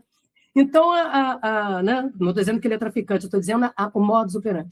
Então, é óbvio que se incomoda. E eu acho que tem uma coisa que eu faço, que eu comecei, como eu falei, né? Eu acredito muito do que eu pesquisei, do meu acesso às realidades, às próprias burocracias armadas, que estranhavam, né, ser uma mulher, e tudo, porque depois eles achavam divertido eu ser uma cantora pop, né, eles foram assistir a minha defesa de tese, ficaram chocados. aquela acariação. Falaram que aquilo era pior do que interrogatório em delegacia. E perguntavam no intervalo da minha defesa de doutorado se era para prender todo mundo, que ninguém entende merda nenhuma daquela banca, e estavam falando, brigando, pondo o dedo na cara da doutora deles, que eles já tinham me dado doutorado, não precisava de doutorado acadêmico, não. Então, são visões de mundo. Isso tudo para dizer o seguinte: eu uso da linguagem interna, eu uso da linguagem nativa, seja a linguagem popular, seja a linguagem da polícia. A segunda coisa, portanto, eu traduzo o policianês em cidadanês na linguagem popular. A segunda coisa, eu uso do conhecimento que a polícia tem dela, né, dos critérios policiais para aferir a polícia. Eu não vou medir a Camila com o meu cabelo laranja, correto? Então, a minha mulheridade é a minha mulheridade, a dela é outra, entendeu? Tá certo? Eu não vou usar dos meus requisitos, usar óculos azul à noite, de grau, né? Porque aí eu fico sempre em primeiro lugar mesmo. A fita métrica sou eu. Não, eu uso a fita métrica da polícia. Quais são a doutrina internacional de uso da força da Associação Internacional de Chefes de Polícia? Quais são os protocolos de ação policial? E no Rio de Janeiro tem 2 protocolos de operações. Então, lá atrás, quando eu questionei aquela intervenção e mostrei que aquilo ali era publicitário, e por que era um golpe publicitário, inclusive escrito por Moreira Franco e outros, cuja razão de ser era impactar o resultado eleitoral, que não ia mudar nada. Ao contrário, tempos depois, com a investigação da PF, mostra que eu acertei em tudo que eu disse. E aí, aquilo causou, naquele momento, a minha entrevista, né, aquele trecho, todo mundo saiu cortando, como fazem, né? E eu consegui mais ibope do que o clipe da Anitta.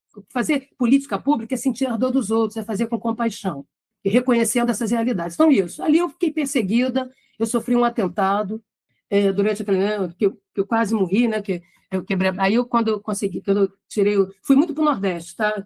Depois que eu sofri, quebrei minha perna, mas saí vivo, meu.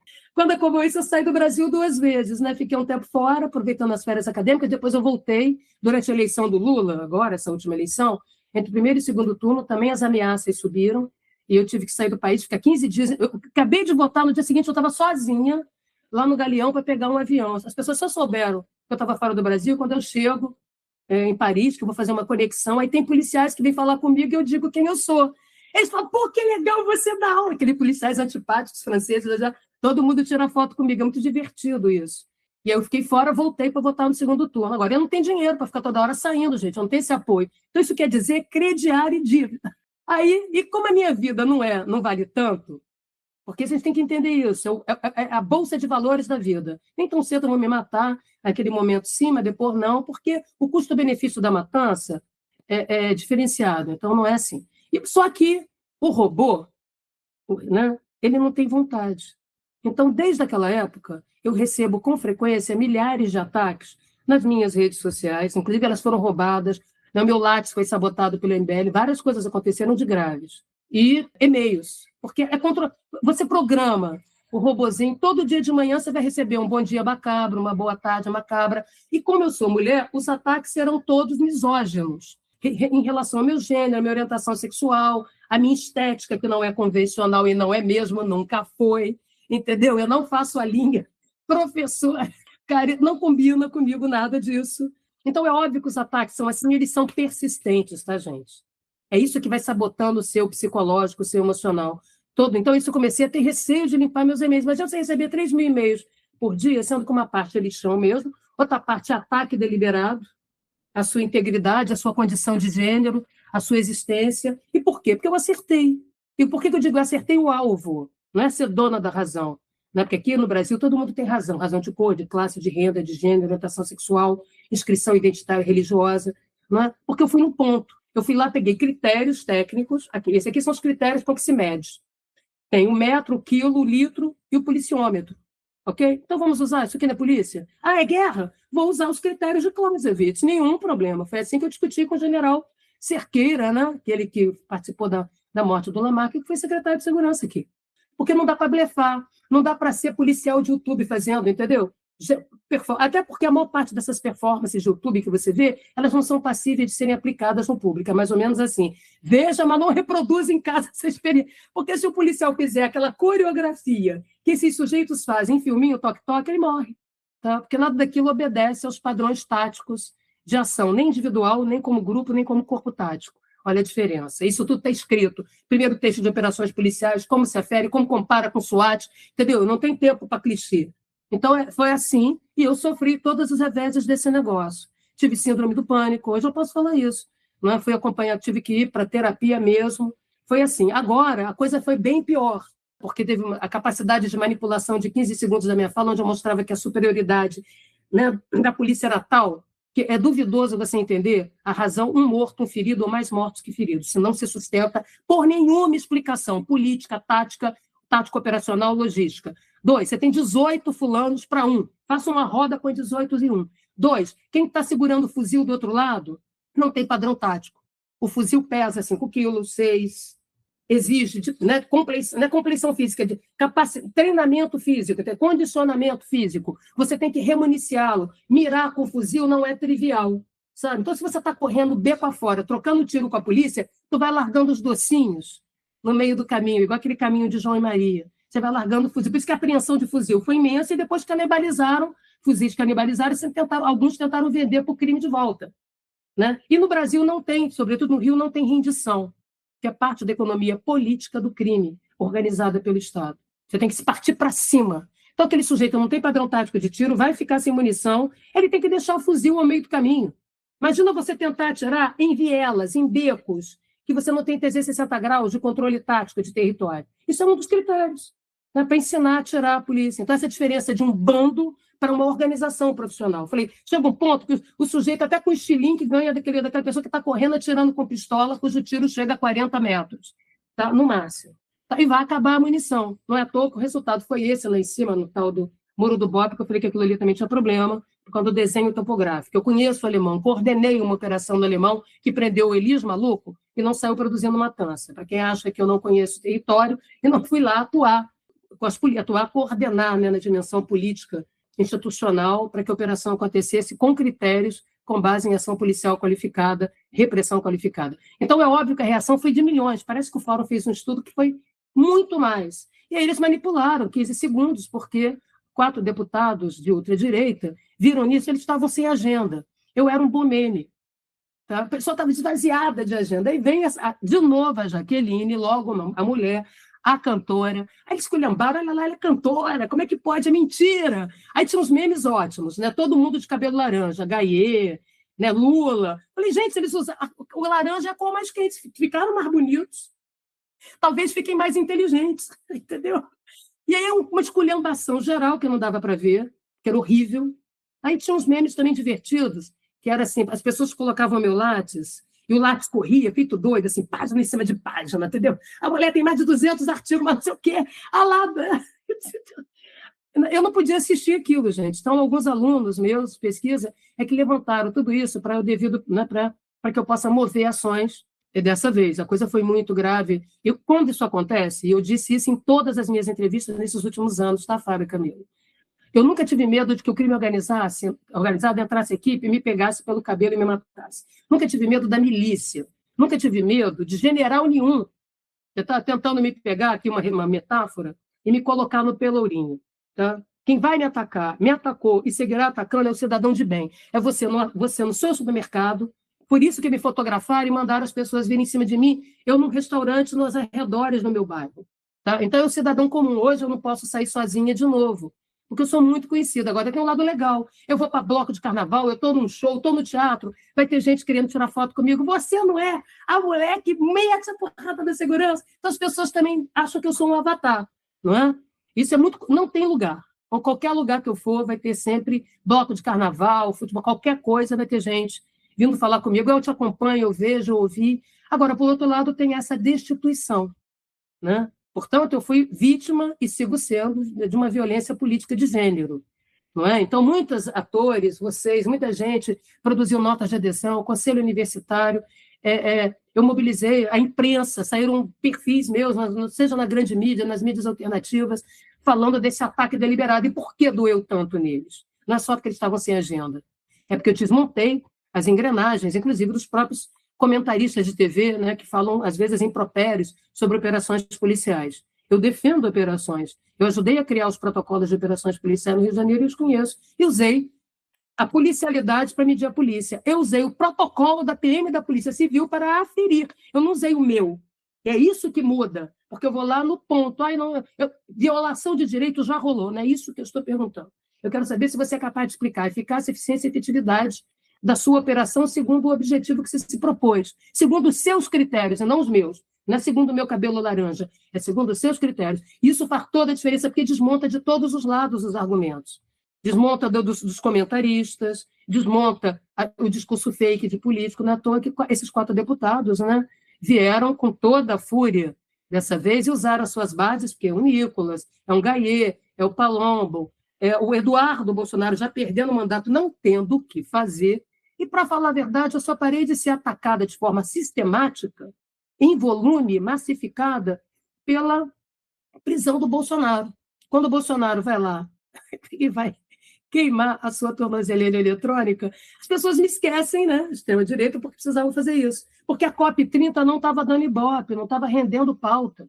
Temos que pensar isso. Né? Então, eu segui ali no tema central, medo, insegurança. E a insegurança, gente, é a síntese de todos os medos.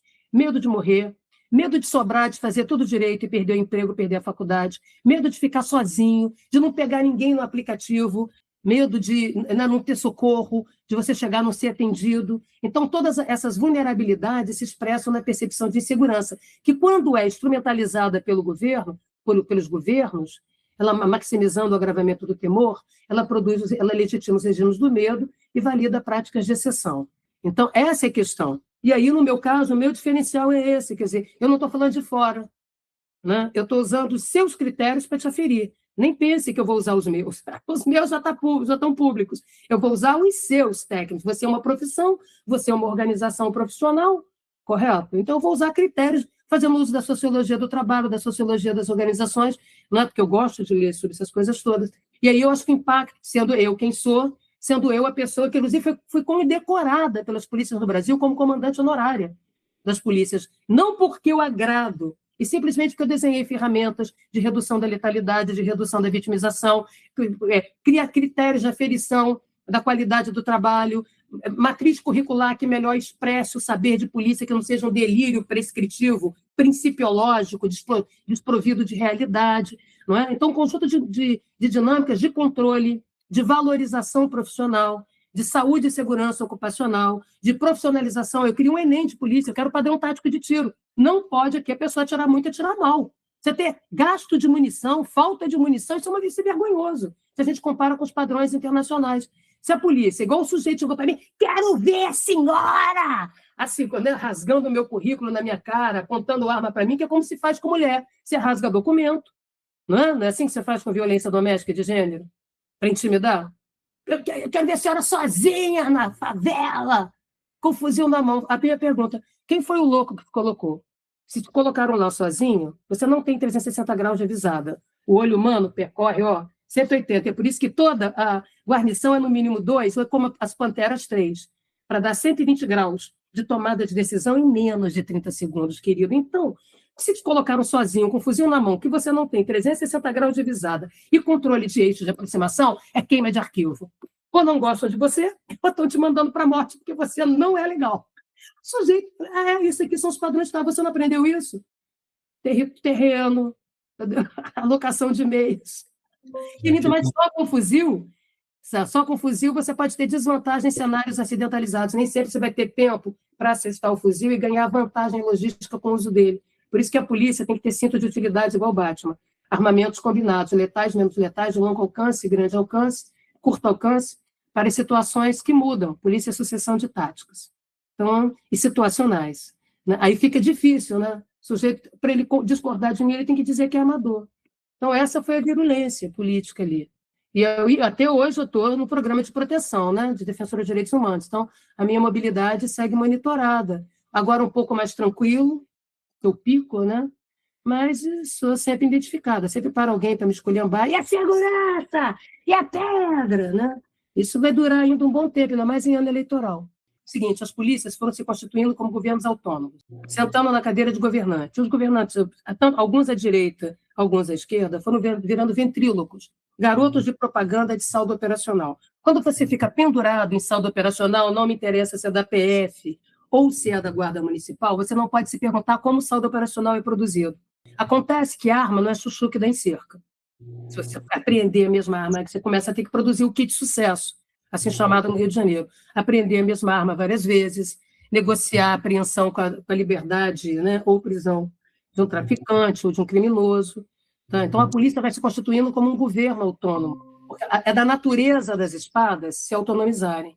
Olha a importância do controle dos dispositivos de governabilidade, da construção de governança. Fechando o que eu queria dizer, isso o Brasil não produziu, não porque não tem competência, não porque nós, pesquisadores, não podemos ajudar, não porque a polícia não sabe fazer. Não, não é isso. É intencional não refazer o pacto federativo. Aqui, nós temos bateção de cabeça e conflitos de competência institucionalizar para esvaziar o poder. Então, de um lado, eu dou muito poder, e do outro, eu negocio o exercício desse poder no fio do bigode para politicagem e clientelizações, criando corporativismo de um lado, tá certo? E aparelhamento político de outro. Tá? Isso quer dizer o seguinte: a própria PEC da segurança tem problemas. O que ela fez foi criar linhas paralelas, tipo música do Belchior. Tá? Ou seja, ela ampliou o poder, ampliou a guarda, ampliou não sei o quê, deu poder, mais poder para a PRF, tirando o poder da PE, correto? Ela fez isso.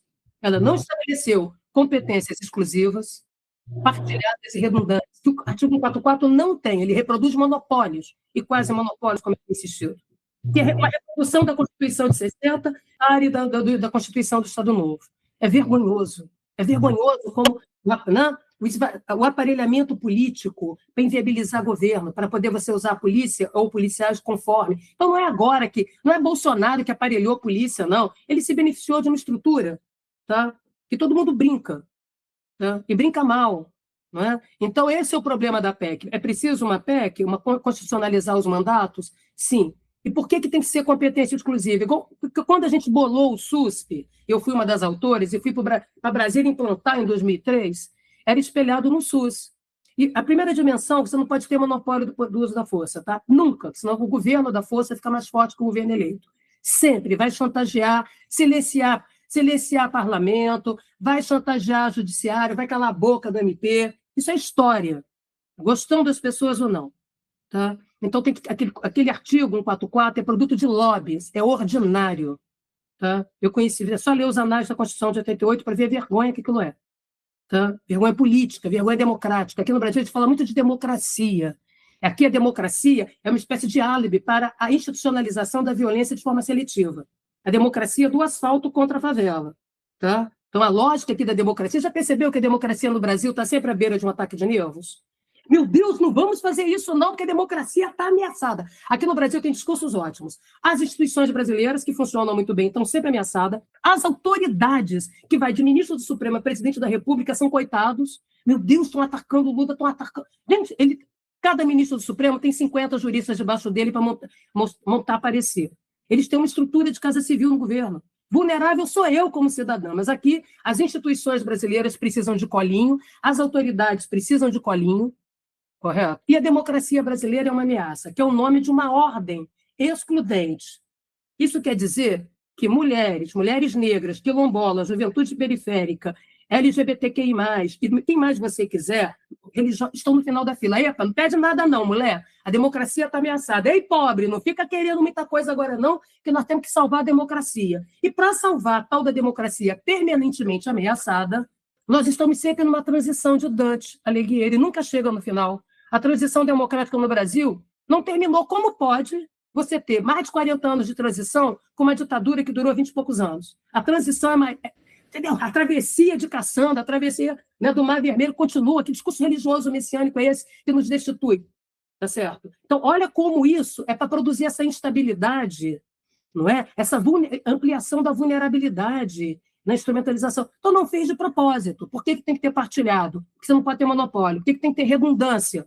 Sobreposição com redundância. Porque alguém brincou de besta, fez uma greve, alguém resolveu apontar a arma para o parlamento, alguém resolveu fazer uso da burocracia armada para propósitos pessoais, né? Como vimos o Bolsonaro tentando fazer e outros, os golpismos de ocasião no Brasil, que sempre ressuscitam, você tem como garantir, tá? Pela espada, que é a primeira dimensão que pode manter a língua viva ou cortada, sabe? Então, e ninguém quer discutir isso. Alguém discute poder de polícia? Não.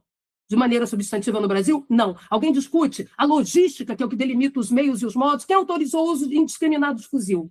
tá? Que a bala chega a 1 quilômetro. Discute-se isso? Não, aí fica todo mundo tirando da gaveta as demandas corporativistas de cada organização burocrática e brincando de animador de auditório. Então, aqui não se governa as polícias. Aqui, a Constituição de 88 e a PEC, se ela não for melhorada, torna as burocracias policiais mais fortes que qualquer governante eleito. Olhem bem, prestem atenção no que eu estou dizendo isso há 30 anos. E tudo que está acontecendo confirma meu diagnóstico, gostando das pessoas ou não.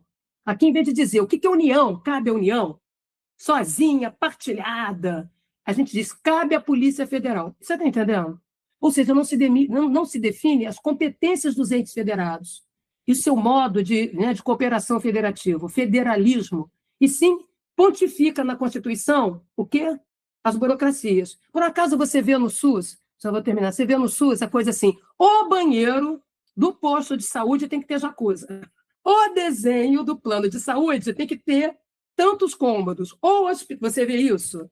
Não, aqui a gente constitucionalizou modelos organizacionais, arquiteturas organizacionais, porque elas se tornam imexíveis, para usar uma expressão inventada na língua portuguesa. Isso torna qualquer espada mais forte que Lula, mais forte que qualquer governante, mais forte que qualquer prefeito. E fica todo mundo, né, no por favor, todo mundo de animador de auditório, de garoto propaganda, né? Então, brincando, né, não se tem por que... Aí a pergunta, cadê a política da Polícia Federal? Você conhece? Política de polícia, não da polícia. Qual é a política de polícia da Polícia Federal? Ou todas as polícias federais, das guardas prisionais?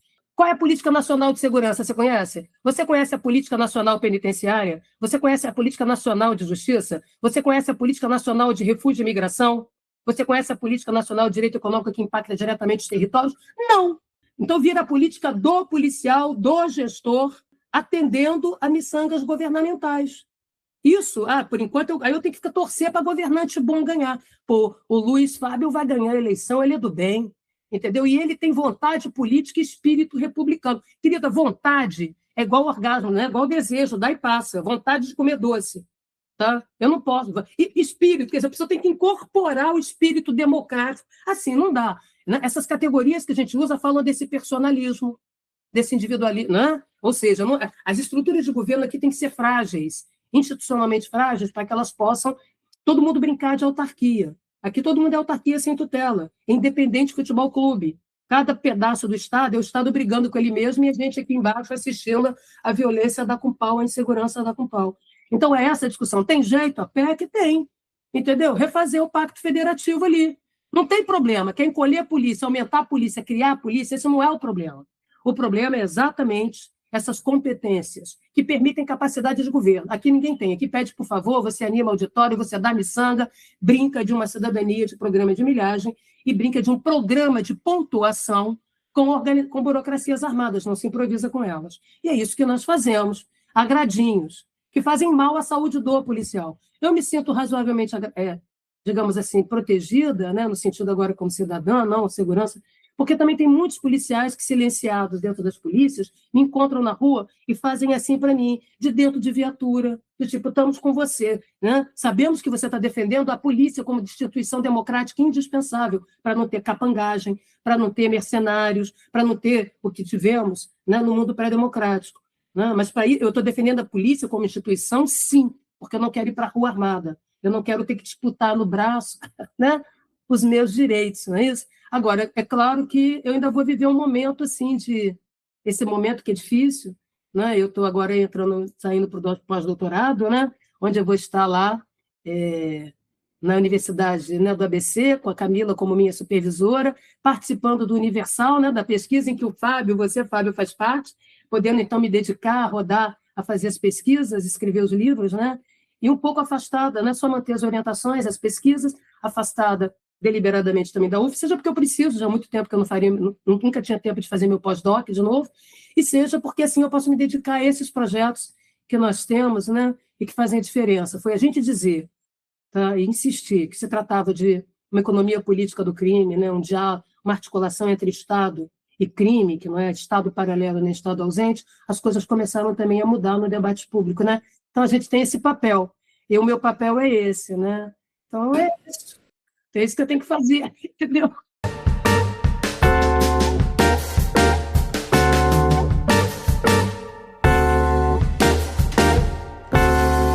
Jaqueline, a gente não tem nem palavras para lhe agradecer, né? Já é o maior episódio, a gente vai ter que fazer uma parte 2. Ah, não, faz isso não, que a Jaqueline fala mais que eu, a senhorita, minha xará. Ela falou que fala mais e mais devagar. Mas a gente queria agradecer e assim a gente chega ao fim, tá, desse episódio. Posso fazer uma propaganda? Não vai Pode sim, por favor. Esse aqui é Ser Policial é Sobretudo uma Razão de Ser, é a minha tese. Tem uma apresentação que explica essa discussão metodológica. É maravilhoso. De como os policiais acompanharam, liam e criticavam. Eu ia escrevendo e dando para eles lerem. Tá? De modo que eu sabia que estava bom porque eles entendiam, e que estava bom também porque eles criticavam, né? E esse livro aqui, A Diferença para Fazer, que é um tijolaço, reúne artigos publicados em espanhol, em inglês, sobre tudo isso, sobre governança, accountability, métricas de desempenho, operações policiais, polícia e forças armadas, tudo que as pessoas quiserem saber sobre os mandatos, sobre tudo mais. Está aqui, eu consegui traduzir, reunir e publicar. Está disponível aí nos streams, né, de livrarias, etc. e tal. Quem quiser, vai lá, entendeu? E quem puder, adquira. Não tem autógrafo, mas tem um bando de carimbinhos que eu desenhei, personalizados, para carimbar para a pessoa receber personalizado o livrinho dela. Tá bom? No próximo encontro, eu quero o meu carimbado. Eu vou mandar quando a gente marcar a reunião de pesquisa. Maravilhoso. Vou te mostrar, vou levar os carimbos e vou lá carimbar, inclusive o dedão. Perfeito.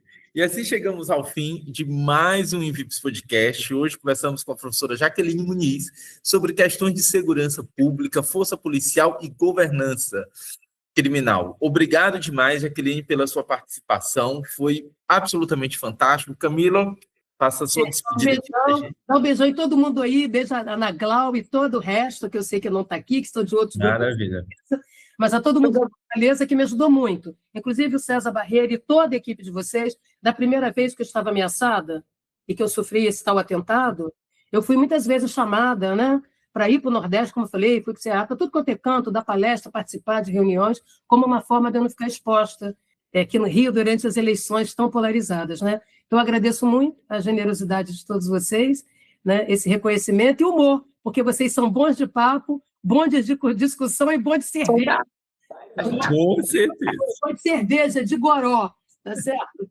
Obrigado, Jaqueline. Muito obrigada. Obrigada, Jaqueline, foi sensacional. Tchau, Bianca. Tchau, Vocês têm ideia, continue escrevendo, falando, que a gente precisa muito de você, viu? Muito obrigada. Beijão. E antes de fechar, vale aqui um agradecimento muito especial. O Invips Podcast só acontece graças ao trabalho cuidadoso de produção e edição de Bianca Lima. Gratidão, Bianca, por todo o cuidado e dedicação. E se você curtiu esse episódio, compartilha com amigos, amigas e com quem mais possa se interessar por essas discussões. Aproveita também para seguir a gente nas redes sociais. Assim você fica por dentro das novidades e de tudo que acontece no Invips. Obrigado pela sua escuta e companhia. A gente se encontra no próximo episódio com mais reflexões sobre os fenômenos do crime, da violência e da segurança pública. Temas que dizem respeito a todos nós. Até lá!